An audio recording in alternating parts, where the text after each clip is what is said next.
provoke. Wellman TV. Marshal Ortega. Kabanata 346 I don't care about dignity in front of Mr. Ortega. Kara-rating lang ni Sean sa second floor stairway nang makita niya si Marshal sa crowd, at bumagsak ang puso niya. Oh hell, si Seth ay dapat nabulag upang makipag-away sa isang lalaki na walang sinumang nang ahas na tumawid. Nanghina ang kanyang mga paa, at bigla siyang bumagsak sa lupa ng may kabog. Mr. Cooper. Dalawang disipulo mula sa Abyssal Dominion ang lumapit upang tulungan siyang makatayo. Mr. Cooper, okay ka lang ba? Umalis ka na. Halos hindi na sila pinansin ni Sean habang nagmamadaling gumapang papunta kay Marshal. Mr. Ortega. Hinawakan siya ni Seth mula sa likod. Sean, magwala ka. Sinipa ni Sean si Seth at sumigaw, "Shut the hell up." Ang susunod na sandali. Sina Ryger at Sean, ang dalawang diablo mula sa Harmonfield sa ilalim ng lupa, ay magalang na tumayo sa harap ni Marshal na parang mga katulong na naghihintay ng utos. Mr. Ortega, Ms. Dunn, anong nangyayari? Tinuro ni Marshal si Seth at tinanong, isa ba siya sa mga tauhan mo? Ha? Sinulyapan ni Ryger si Seth, saka lumingon kay Sean at nagtanong, siya ba? Isa sa atin. Pawis na pawis si #Sean habang sinabing, Mr. Ortega, kung na-offend ka niya, hindi na siya sa atin. Sean, lasing ka ba? Ako Seth. Natigilan si Seth sa sinabi ni Sean. Sa sandaling iyon, nais ni Sean na hatiin niya ang Beastard sa dalawa. Tinapakan niya ang binti ni Seth at sumigaw, "Get lost! I don't know you." Lahat ng nasa ikalawang palapag ay nagulat sa eksenang naganap sa kanilang harapan. Kaya ba ang underground kingpin na si Ryger at ang malupit na si Devil Sean ay maging sunod sonyeran kay Marshal? Seemed kaya out of character para sa kanila? Sila ba talaga ang inaangkin nila, o sila ay mga impostor lamang? Tinapik ni Marshal ang balikat ni Sean sabay smirk, sabi niya, kayo daw ang mga sinumpaang kapatid niya at gusto niya akong lumuhod sa harap niya at basagin ang sarili kong mga kamay. Ryger, pataas. Itinaas ang kanyang hubad na paa at tinadyakan si Seth sa lupa, bumulalas. Ikaw anak ng Ab-Asterisk, tadteren kita. Kumuha siya ng isang maikling kutsilyo sa isa sa mga alipores at inihampas ito sa braso ni Seth. Whoosh! Sumigaw si Seth, Ryger. Bakit mo ako inatake? Sinimulan ng taong ito ang gulo ngayon, at kasama niya ang eksena dito, ikaw ang nawawalan ng mukha. Loose face. Wala akong pakialam sa dignidad sa harap ni Mr. Ortega. Sigaw ni Ryger sabay turo ng kutsilyo kay Seth. Lumuhod ka ngayon sa harap ni Mr. Ortega, kung hindi, tadteren kita at ipakin sa mga aso. Hindi pa nasaksihan ni Seth ang galit na galit ni Ryger. Kumbinsido siya na kung hindi siya luluhod at humingi ng tawad, talagang papatayin siya ni Ryger ngayon. Kinagat ni Seth ang kanyang mga ngipin laban sa matinding sakit at lumuhod sa harap ni Marshal, na nagmamakaawa. Magwala ka. Hinaway-kaway ni Marshal ang kamay niya at agad namang inutusan ni Sean na may buhatin si Seth palabas. Kung ang putol na kamay ni Seth ay natagpi sa nakaraan, baka mapangalagaan niya ito. Si Ethan at ilang mga tao mula sa Oceanus Construction Company ay natulala sa eksenang nasa harapan nila.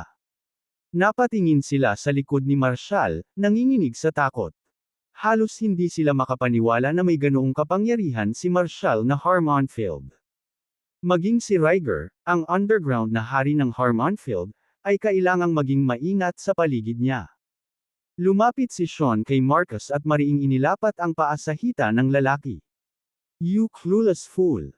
Hindi lahat ng tao ay kayang mamuhay ng thug na walang kahihinatnan. Kung wala kang respeto, mamamatay ka sa lansangan sooner or later. Itinuro niya ang mga lalaking nakahawak pa rin kay Allison. And you guys over there hayaan mo agad si Ms. Ferguson. Pumunta ka dito at humingi ng tawad kay Mr. Ortega. Tumahol siya. A tall guy scoffed, sino siya sa tingin niya? Baka matakot ka sa kanya, pero hindi ako nagbibigay ng ad-asterisk man. Nagpalitan ng gulat na mga tingin sina Ryger at Sean, halos hindi makapaniwala sa narinig nila. Kahit na ang mga thug na ito ay hindi miyembro ng Abyssal Dominion, sila ay mga alipin ni Marcus, at si Marcus mismo ay teknikal na nanirahan sa ilalim ng proteksyon ng Abyssal Dominion. Ang katotohanan na ang taong ito ay naglakas loob na magsalita kina Ryger at Sean sa ganitong paraan ay kahanga-hanga. Ipinikit ni Ryger ang kanyang mga mata, sinulyapan ang matangkad na lalaki. Matapang talaga si Brat. Ang lakas talaga ng loob niyang baliwalain ako at si Sean, ang Kingtons ng Harmonfields Underground. Lumapit si Sean na may hawak na maikling kutsilyo at sinabing, "How dare you talk back to Mr. Ryger? Do you have a death wish or something?" Walang takot na hinarap ng lalaki si Sean, at nanunuya, "Mr. Ryger. So ano? Ang pinsan ko ay isang koronel sa Southern Special Operations Military Region. Kung maglakas loob kang hawakan ako ngayon, humanda kang harapin." Ang galit niya. Natigilan si Sean sa mga salitang iyon, nag-aalangan na bitbit ang machete sa kanyang kamay. Nagsalubong din ang mga kilay ni Ryger sa pag-aalala. Alam niyang hindi niya kayang i-provoke ang mga tauhan ng militar, lalo na ang mga mula sa Special Operations Military Region. Judging by this guy's words, Colonel talaga ang pinsan niya. Kung napunta siya sa maling panig ng mga mahihirap na karakter na ito, hindi ito magtatapos ng maayos. Ang mga taong iyon ay maraming paraan upang maalis ang Abyssal Dominion kung sila ay galit na galit. Bumilis ang tibok ng puso ni Sean habang tinitimbang ang mga kahihinatnan ng paghamon sa isang taong may ganoong awtoridad. Nakipagpalitan ng nag-aalalang tingin si Ryger kay Sean, kapwa na pagtanto ang bigat ng banta. Naunawaan nila na ang pakikipagtalo sa mga tauhan ng militar, partikular na mula sa Special Operations Military Region, ay isang sugal na hindi nila gustong gawin. Ang mga alagad ng Abyssal Dominion, na sa simula ay handang kumilos, lahat ay tumingin kay Ryger, hindi sigurado sa kung ano ang susunod na gagawin. Si Ryger ay parehong nag-aalinlangan. Kung hindi niya tinuruan ng leksyon ang lalaking ito, talagang mahihiya siya at hindi niya maipaliwanag ang sarili kay Marshall. Gayunpaman, kung kikilos siya laban sa binatang ito, walang alinlangan na siya ay magdudulot ng galit ng Special Operations Military Region, isang bagay na hinding-hindi niya makayanan. Sa sandaling iyon, wala siyang ibang magawa kundi tingnan si Marshall, gusto niyang makita kung paano niya pinaplanong haharapin ang sitwasyon. Biglang naging tense ang atmosphere sa kwarto. Tumawa ang matangkad na lalaki at sinabing, "Anong problema? Natatakot ka ba, Mr. Ryger? Mas mabuting huwag kang makialam dito. Sa tingin mo dahil lang ang pinsan mo ay isang mababang ranggo na koronel sa Special Operations Military Region. Pwede kang lumabas dito at mangbuli ng mga tao." Malamig na putol ni Marshall. "Papuntahin mo siya. Tingnan natin kung maglakas loob siyang tulungan ka sa isang bagay na hindi makatao. Hayaan mo siya." Sa sandaling iyon, napatingin si Allison sa walang pakialam na ekspresyon ni Marshall, ang puso niya ay tumibok sa pananabik. At naniniwala na si Marshall ay matapang na humarap sa mga tao mula sa Special Operations Military Region para lang iligtas ako. "Sino ka sa tingin mo?" Tinuro ng lalaki si Marshall at Munition. "Maaaring natatakot sila sa iyo, ngunit ako ay hindi. Kung hindi ko siya pakakawalan, anong magagawa mo dyan, ha?" Kabanata 347 pinili mo ito. Marshall smirked playfully and stated, "Ikaw mismo ang pumili nito." Bago pa lubusang maproseso ni Rex Robson ang sitwasyon, sinaktan siya ni Marshall ng isang mabilis na suntok na nagpadala sa kanya. Lumilipad na gasps ang umalangaw sa bulwagan. Sinaktan niya ang lalaking iyon sa kabila ng kanyang powerful background. Is he insane? Pinagmasdan ni Ryger ang silhouette ni Marshall, na iluminado ng mga nakakasilaw na ilaw, ang kanyang mga mata ay kumikinang sa paghanga. Iba ang lalaking ito. Agad namang sinenyasan ni Ryger si Sean na kumuha ng tuwalya na diretsyong inabot kay Marshall. Pinunasan ang mga palad, tinuro ni Marshall si Rex. Hinamon niya, "Dalhin mo rito ang pinsan mo na si Ted. Tingnan natin kung susuportahan ng isang koronel mula sa Special Operations Military Region ang iyong pang-aapi." Napahawak si Rex sa namamagang pisngi, nag-igting ang mga ngipin sa galit. "Fine. You think you got the balls ha? Basta, maghintay ka. Nilabas niya ang phone niya at nag-dial ng number. Ted, 1M sa Velvet Hotel at inatake ng mga miyembro ng Abyssal Dominion. That Muherv asterisk sucker. He's unbelievable. Riger rolled his eyes. Pagkatapos ng tawag, nginisya ni Rex si Marshall at sinabing, pagsisisihan mo ito. Alam mo ba kung anong klaseng background mayroon ang pinsan kong si Ted? Isa siyang elite mula sa Werewolf Special Forces, isang tunay na alas. Ngayon, siya ang security chief ni General Grayson. Si General Grayson ang pinakamalapit na kaalyado ni General Wright. Sama-sama silang nakipaglaban sa mga labanan sa makapal na panahon at manipis. Kilala mo si General Wright, tama? Siya ang haligi ng lakas ng Harmonfield. Haha. Puro kalokohan lang kayong lahat. Just wait to meet your end. Nagsalita si X, nagulat ang mga tao sa second floor. Tumingin kay Marshall na may simpatiya. Gaano man siya katigas, hindi niya dapat hamunin ang isang taong ganoong kalibre.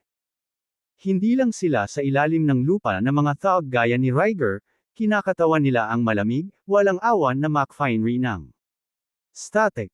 Nadama ni Jonah ang alon ng pagkabalisa sa kanya. Napasulyap siya kay Allison na nagmamadaling pumunta sa tabi niya at huminga ng malalim. Kung may mangyari man kay Marshall ngayon, ito ay dahil sa kanyang pamangkin. Hinding-hindi niya mapapatawad ang kanyang sarili sa paglalagay sa kanyang benefactor sa kapahamakan. Isang hakbang pasulong. Bamulong si Jonah, Mr. Ortega, maaaring lumaki ang sitwasyon. Umalis ka na. Kung magpapakita sila rito, isang pupunta ako kay General Wright para humingi ng tawad. Mayabang natawa ni Rex. Natatakot. Hahaha, medyo huli na para dyan. Kapag dumating na si Ted, wala ni isa sa inyo ang makakarating. Tumakas. Ngumiti nang walang pakialam si Marshall. Ganun ba? I'll take care of you bago dumating ang pinsan mo. You. How dare you? Naputol ang sasabihin ni Rex nang ilapat ni Marshall ang paa sa kamay ni Rex, dahan-daang gumiling. Bitawan mo ako, demonyo ka, sigaw ni Rex. Malamig ang boses ni Marshall habang sinasabi, kung tunay na sundalo ang pinsan mo, lagyan kanya ng bala nang malaman niyang sinisiraan mo ang karangalan ng kanyang uniforme. Nakatayo si Jonah na natigilan, pinagmamasdan ng kahangahangang figure ni Marshall, ang malalim na pakiramdam ng paggalang na namamaga sa loob niya. Naunawaan niya na sa sandaling tulad nito, hinding-hindi hahayaan ni Marshall ang sinumang mag-init para sa kanya. Nahihiyang umiling siya at umatras. Naunawaan ni Allison ang layunin ni Marshall. Tumangala siya sa matayog na lalaki, na hindi matinag na parang bundok, nangingilid ang mga luha sa kanyang mga mata. Bulong-bulungan ang bulungan sa ikalawang palapag na bulwagan habang ang lahat ay nag-isip-isip kung talagang may lakas ng loob si Marshall na tumayo sa kanila. Alam naman ni Shirley na kanina pa tahimik na nagmamasid, dahil sa ugali ni Marshall, hindi siya atras kahit dumating ang koronel. Kapag nangyari iyon, maaaring mabilis na tumaas ang mga bagay. Agad siyang nagpadala ng mensahe kay Freya. Kung nagpakita ang koronel na iyon, ang pagkakaroon ni Freya dito ay makakatulong na panatilihing kontrolado ang sitwasyon.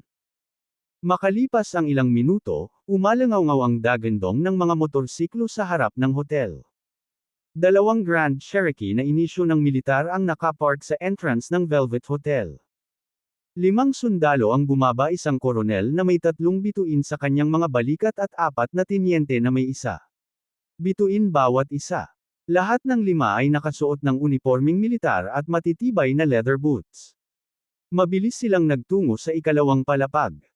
Umalangaw-ngaw sa marmol na sahig ng hotel ang tunog ng kanilang magkasabay na yapak, na nagpapadala ng pulso sa tahimik na bulwagan sa ikalawang palapag. Si Rex na nasa ilalim pa rin ng paa ni Marshall ay sumigaw, Ted, ito dito. Huminto sa harap ni Marshall ang koronel na nangunguna. Sandali siyang natigilan sa nakita. Hindi niya inaasahan na si Marshall ang makakaaway ng kanyang pinsan.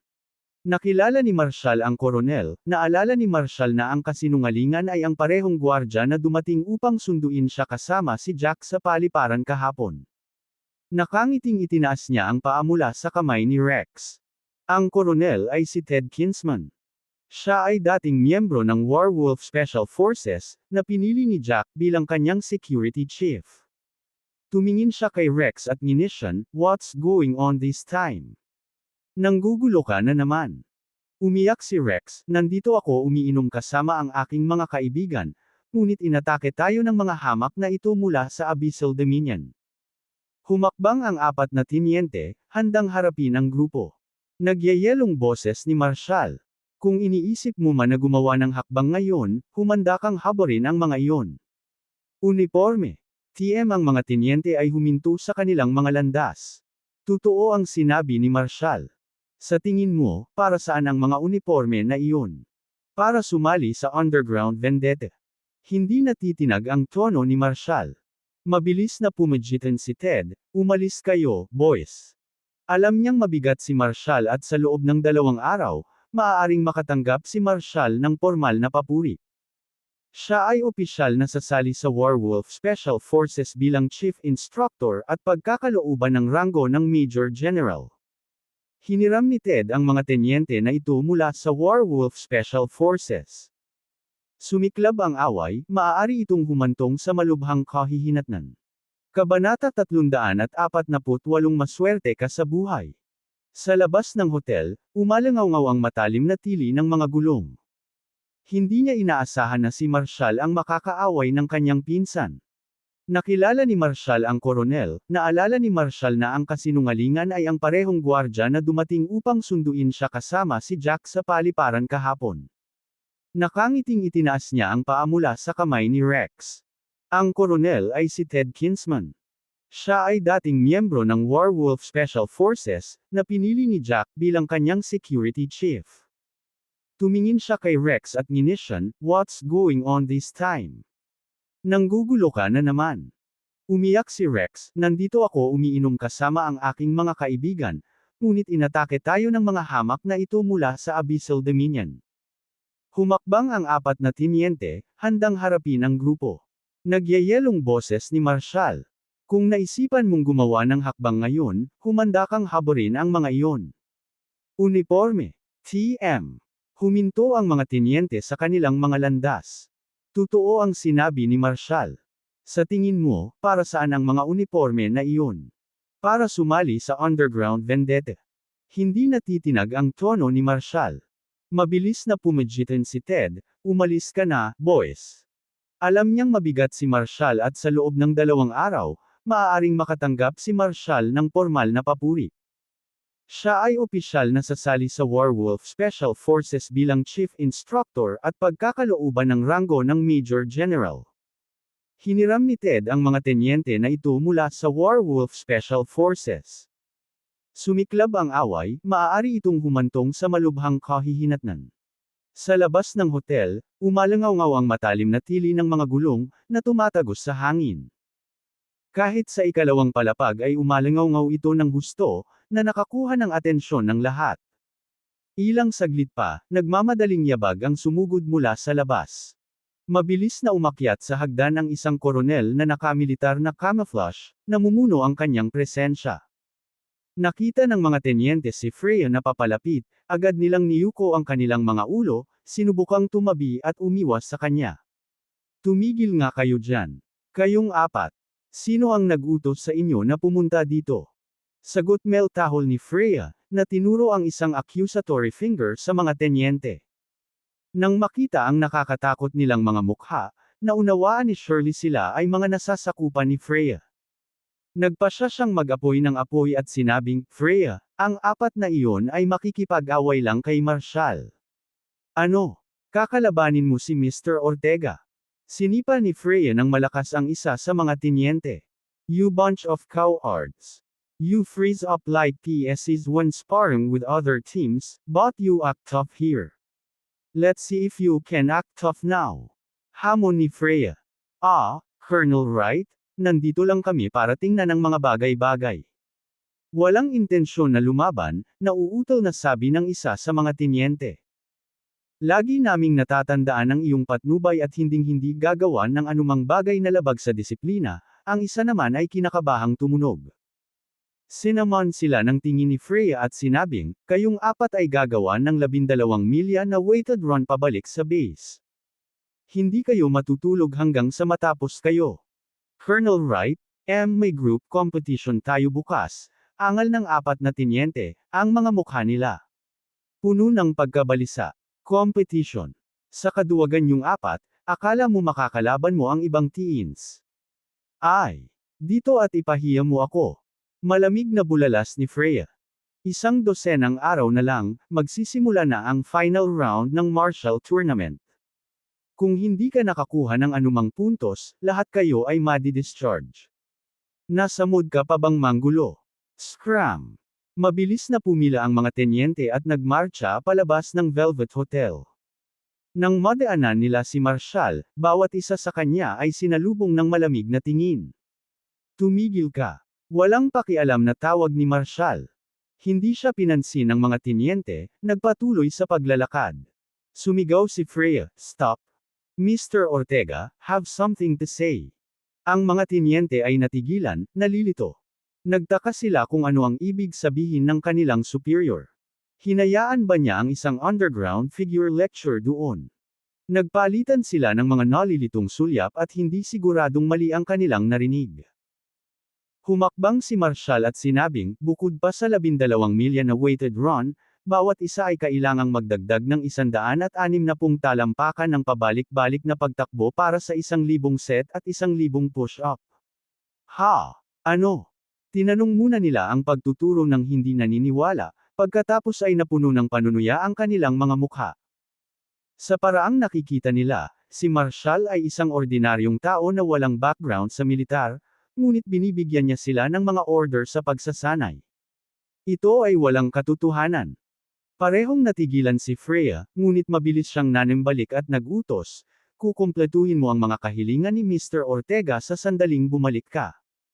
Tatawagan ko ngayon ang supervising officer. Kung laktawan mo ang kahit isang set, wala ka sa Warwolf bukas. Di ba medyo harsh yun? Tsaka hindi naman siya yung instructor namin, the lieutenants protested, discontent bubbling. Sa ibabaw. Nagkibit-balikat si Marshall at sinabing, kung hindi mo ito matatapos, maaari mong haburin ang uniforme at mawala ka.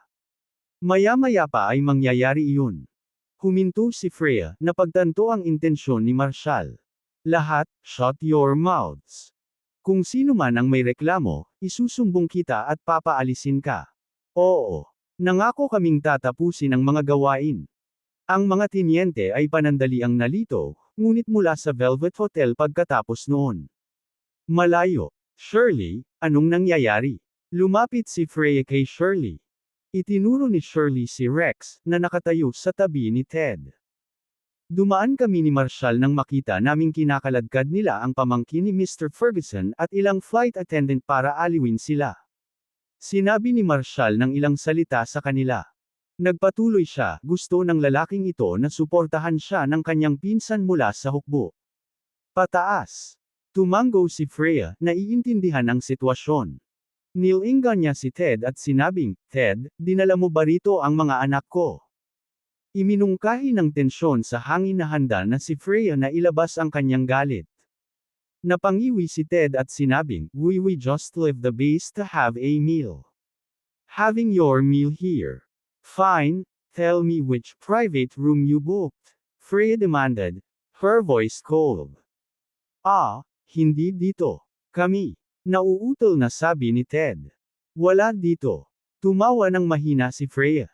Hindi mo sila mailalabas dito at hayaan silang tumakbo ng ligaw dahil lang sa inutusan mo sila sa Warwolf. Hayaan mong sabihin ko sa iyo, kung ililigaw mo sila, isusumbong kita kay General Grayson. Tignan mo yang bastos mong pinsan. Pinapa-flash niya ang reputasyon mo para gumawa ng kung ano-anong kalokohan. Patuloy ni Freya, tumataas ang boses. Dapat ko bang isumbong ito kay Mr. Jack ngayon din? Mabilis na sumingit si Ted, hindi ko alam ang sitwasyon dito. Hindi mo alam. Napaangat ang boses ni Freya. Saka bakit ka nandito? Hindi ka ba naparito para ipagtanggol siya? Biglang humakbang si Freya, tinadyakan ang mukha ni Rex. Sa tingin mo ba mabubuli mo lang ang iba sa gusto mo? Let me tell you this. Mr. Ortega is in good mood today. Kung wala siya, hindi lang kamay na mawawalan ka ng buhay ay nasa panganib. Hoy! Tutol si Rex, handang lumaban. Pumasok si Ted, pinababa si Rex. Tumahimik ka. Naisip niya sa sarili niya na kapag na-provoke niya si Freya, matatapos din ang career niya. Napasulyap si Ted kay Marshall, napagtanto na ang makakapag-alis ng gulo na ito ay si Marshall mismo. Humakbang si Ted at sinabing, Mr. Ortega, this jerk does not know better and has offended you. I promise to teach him a lesson when we get back. Dude, sinira niya ang kamay ko. Sigaw ni Rex, napagtantong hindi siya babalikan ni Ted at nauwi sa paghingi ng tawad sa nambubuli sa kanya. Consider yourself fortunate to have a broken hand. It's a blessing na ikaw pa rin. Mel. With that, mabilis niyang kinaladkad si Rex patungo sa exit ng hotel. Ngayon, sumama ka. Kabanata 349 na pwede na kita putulin. Tahimik ang lobby sa ikalawang palapag nang umalis si Ted at ang kanyang mga kasama sa Velvet Hotel. Walang inaasahan na makakayanan ni Marshall ang ilang mahihirap na karakter mula sa Special Operations Military Region. Ang mas ikinagulat nila ay ang masalimuot na relasyon niya sa welgang babaeng koronel. Nakilala agad siya ng ilan. Ang nakamamanghang alalahanin na ito na may sexing figure at nakamamanghang kagandahan ay walang iba kundi si Freya, ang anak ng Harmonfield Mayor. Nagkataon din na siya ang Deputy Commander ng Werewolf Special Forces at apo ni General Wright. Dahil sa kanyang kahangahangang background, maliwanag kung bakit natakot si Ted at ang iba pa sa kanyang presensya. Lumapit si Freya kay Marshall at magalang na nagtanong, Mr. Ortega, ang assignment mo ba sa kanila ay nagpapahiwatig na tinanggap mo ang imbitasyon ni Mr. Jack? Inamin ni Marshall at sinabing, hindi ko ito pinlano, ngunit pagkatapos makipagkita sa iyong mga subordinate ngayon, ginawa ko ang aking desisyon sa lugar. Bakit? Tanong ni Freya na nakakunot ang noo sa pagkalito. Pinilit niyang maunawaan kung paano na-impluwensyahan ng kanyang mga nasasakupan si Robbie. With a light chuckle, sagot ni Marshall. Simple lang. Gusto ko lang silang turuan ng leksyon. He added with conviction, and to do it in the most legitimate way possible. I want to thoroughly reprimand this bunch of reckless fools who have no sense of personal or team honor. Pinag-aralan ni Freya si Marshall na may kakaibang tingin, nahihirapang intindihin ang kakaibang iniisip niya. She shook her head and said with a smile, sige, pero sana mabigyan mo kami ng pag-asa. Sana. Hindi habang nananatiling mayabang ang mga idiot na ito. Ganti ni Marshall. Pagkatapos na makilala ko sila, naging malinaw sa akin kung bakit ang iyong koponan ay napunta sa ilalim ng Marshall Tournament. Nakaramdam si Freya ng pagkapahiya na bumalot sa kanya. Sinabi niya, sige, pagkatapos ay iuulat ko ang iyong desisyon kay Mr. Jack. Sa linggo ng umaga, ilang mga pinuno mula sa distrito ng militar ang personal na maghahatid ng mga sulat ng appointment. Matapos makipagpalitan ng kaunting kasiyahan kay Shirley, nagmamadaling lumabas si Freya ng Velvet Hotel. Pinagmasdan ni Allison na kanina pa nagtatago ang nagmamadaling paglabas ni Freya at nagliwanag ang mga mata. Maraming napakataas na katayuan, nakamamanghang dilag ang pumaligid kay Marshall, na nagpaparamdam sa kanya na maliit at hindi mahalaga. Sa pag-alala kung paano niya minsang naunawaan si Marshall at pinarusahan siya na parang isang santo, nakaramdam siya ng matinding kahihiyan at panghihinayang. Humakbang si Jonah, hinayla si Allison kasama niya. Humingi siya ng paumanhin, Mr. Ortega, humihingi ako ng paumanhin sa gulo ng pamangkin ko sa inyo ni MS Don. Mr. Ryger, Mr. Cooper, salamat din, dagdag niya, na tumanggo sa kanila. Mr. Ortega, ito ang aking pamangkin, si Allison Ferguson. Isa siyang flight attendant sa Southern Airlines. Isang walang interes na tango si Marshall. Aha, alam ko. Nagulat si Jonah. Ramdam niya ang malamig na kilos ni Marshall sa kanya. Hindi masyadong maintindihan ni Jonah ang reaksyon ni Marshall, pero ayaw niyang lingunin. Hello, Mr. Ferguson, ako si Ethan Armstrong. Nagmamadaling lumapit si Ethan kay Jonah, yumuko ng malalim. Kalaunan ay napansin ni Jonah na naroon si Ethan, kasama ang ilang supervisor mula sa Oceanus Construction Company.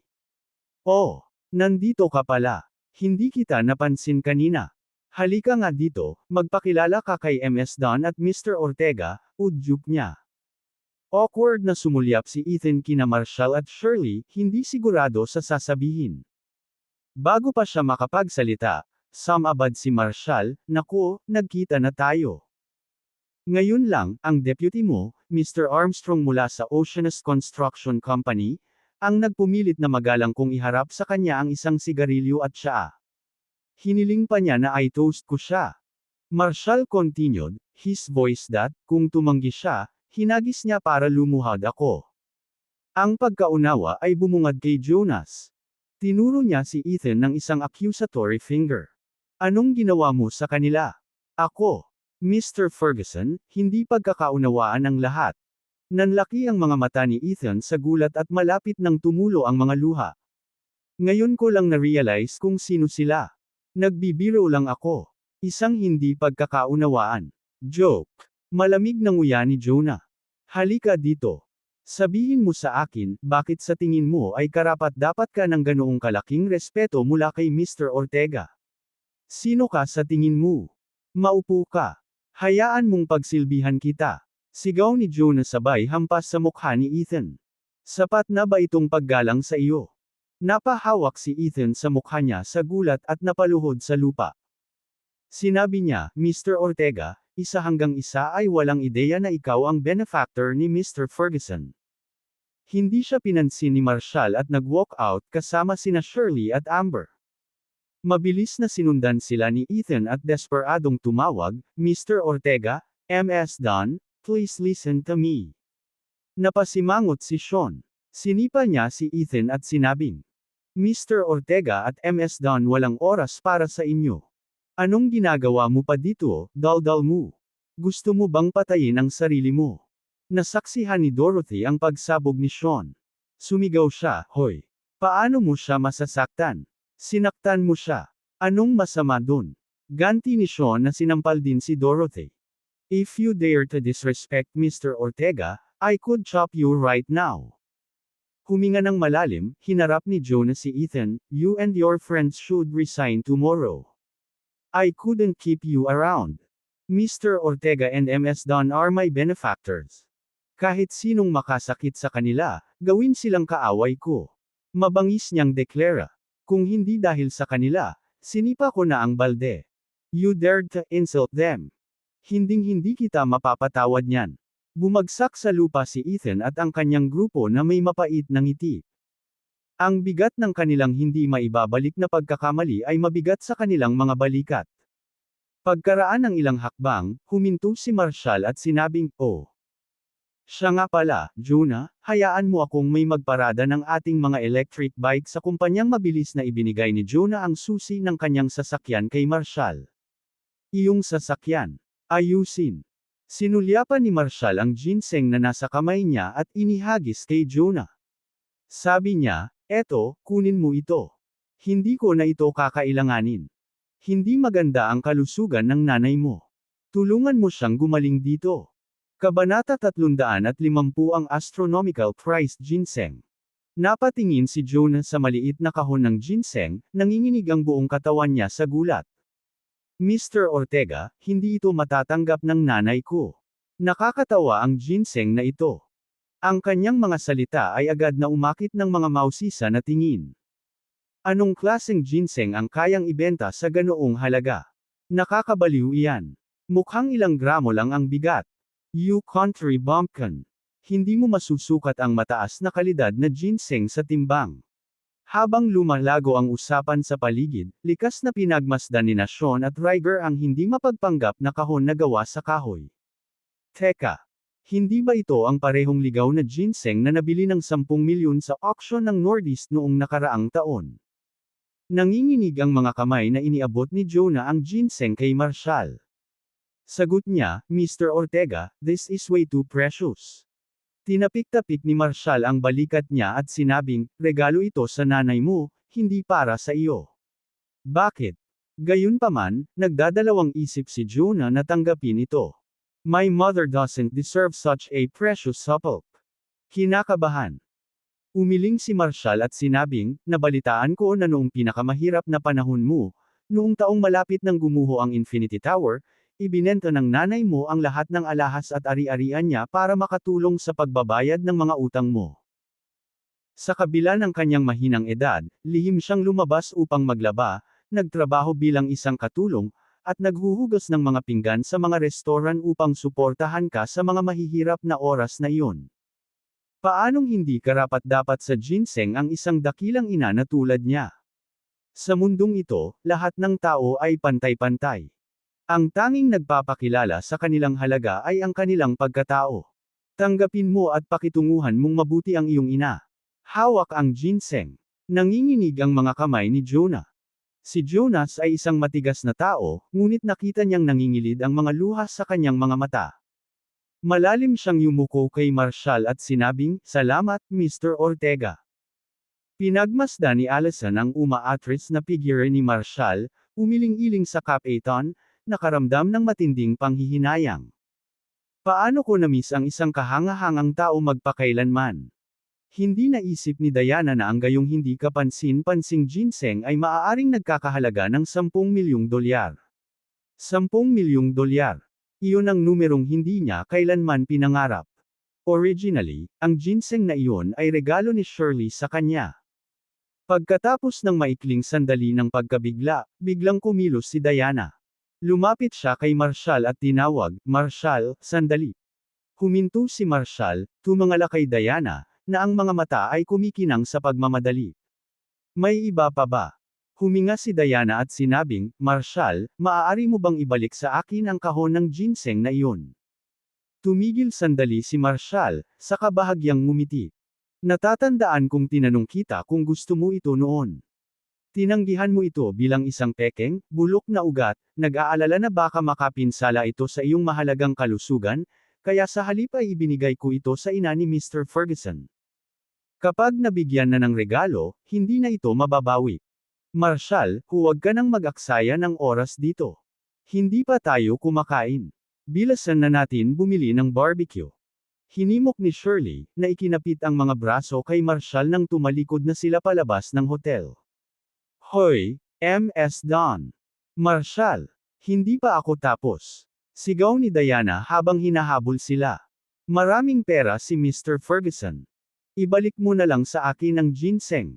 Pumunta si Amber sa harapan ni Diana at sinabing, "Halika na. Stop embarrassing yourself and stop bothering Mr. Ortega and Ms. Don." "Lumabi ka." Matiim na tinitigan ni Diana si Amber. "Balita ko maliit ka lang katulong. Lecture me. Yung ginseng na yan ay orihinal na binigay sa akin ni Marshall. Bakit ayaw kong bawiin? Ito ay kailangan mo." "Oh please." Napangisi si Amber. "Hindi ba ikaw ang nag-claim na bulok ang ugat nito, basurang tindera sa kalye? At ngayong nalaman mong milyon-milyon ang halaga nito, gusto mo itong ibalik? Sino ka sa tingin mo? Mr. Ortega and Ms. Don respect you as a mother, yet you act so rude. Isipin mo na lang given your character and status, do you even deserve their gifts? Respeto ka. Tumigil ka sa pagsunod sa amin." Handa nang umalis si Amber, ngunit napansin niya si Rosalie na sumusugod sa kanila mula sa likuran. Tinuro niya si Rosalie at sinabing, "Oh, by the way, you need to handle the repayment paperwork for the companies for your loan by tomorrow. Starting this month, we'll deduct 80% from your salary for repayment." Natarante si Diana. Tinanong niya, "Maraming pera si Ms. Don. Bakit maging maramo at bayaran kami?" Hindi siya pinansin, nagpatuloy si Amber, "At kailangan mong lisanin ang Graceview apartment sa loob ng 3 araw. Yung apartment." Galit na itinuro ni Diana si Amber. "Mga gaamon kayong B***starred, bahay lang yan. Gusto nyo bumalik? Isang isusumbong kita." Umiling si Amber, malamig na tumawa. "Mga taong may gusto sayo. Haha. Sige at aidmande mo kami." Natigilan si Rosalie, pinapanood sina Marshall, Shirley, at Amber na umalis.